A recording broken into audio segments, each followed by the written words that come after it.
So, as usual, the challenge is, will our interference in the world make something that's better than what is already there? I have pipe.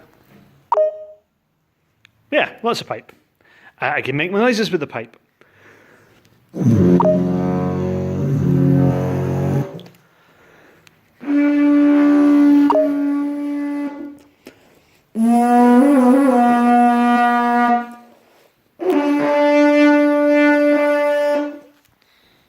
But by the end of the evening, will the pipes make better, louder, more tuneful noises? That is the challenge, and whether it'll happen or not, well, we'll wait and see. Good morning. So, the Nithraid this year has commissioned Wordsmith Crafts to make some noise. And because Wordsmith Crafts is about looking at history and being inspired by history, I've developed a few activities that look at ways of making large-scale noisemakers in order to greet the ships coming up the river. So yeah, a good one to start with is the blowing horn.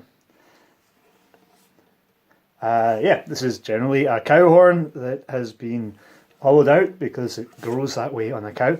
And the hole drilled through one end so that you can put it to your mouth and blow.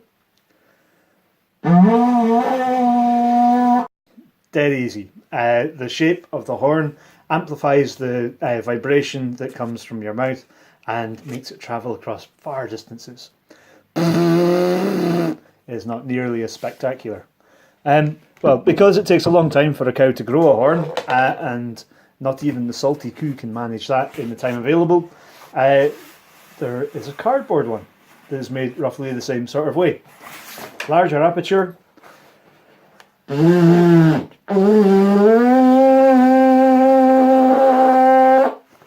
Not such a good sound, really. And some people find it hard to go and make the noise. So there's some other ways of making things work too, which are really quite fun. A wee quick word of warning. Always make sure that you clean up after your projects. This does look like an innocent blowpipe for making noise. But if you haven't tidied up from your previous project and you try and make a noise, it might be a blow dart. So, blowing horns are great. But there's only one way to make a noise, and some people find it difficult. So, there are other ways involving sticks, or at least reeds.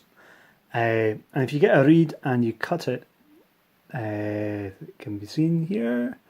Yeah, and cut it, you can make a wee flap that will vibrate when you blow through it or over it, and that makes a noise, which is awesome. If you get two reeds and you shape them really nicely, then they will make a vibrating noise as well as they clap together. Honest, they do.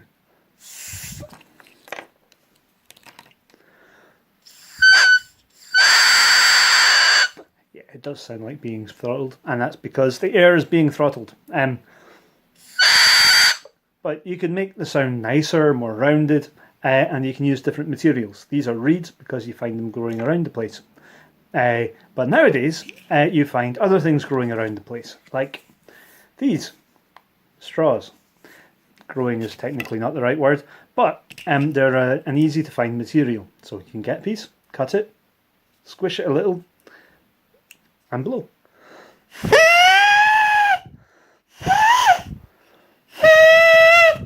Equally tuneful. If you alter the way you cut it, you can make a slightly different sound. Well, the size and diameter of things helps as well.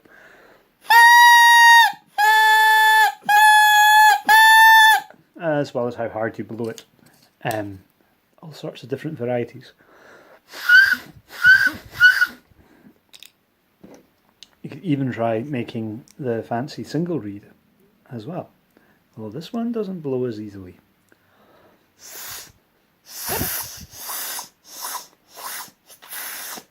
More of that later.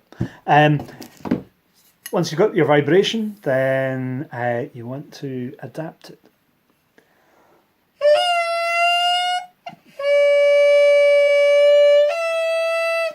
Yeah, well, it gives you a bit of a different sound.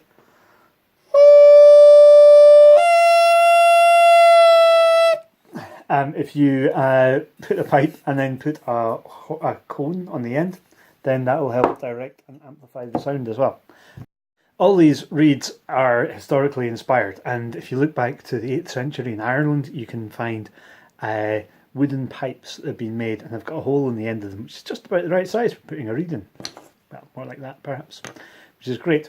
Some things come from a slightly more recent time, and in working out the loud noise things, I also accidentally made something which almost sounds like a musical instrument.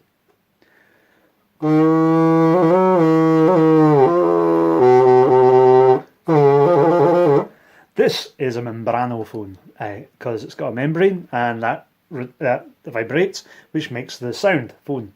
As you can see at the end here, there is a bit of balloon, and if you push, then it can tighten it. Dead simple PVC pipe, leftover bits of plumbing. Yeah, almost musical. This is my masterpiece. Because I'm from Scotland, I like drones, and I think any instrument involving pipes should have some drones. Yeah, see, two-tone. And, well, yeah, just to make it a bit more interesting, the wrapping packaging that I found when I was getting bits of piping and stuff, doing some plumbing, has become the membrane that makes the initial vibration that makes this instrument work. And my thumb on here means I can alter how it vibrates.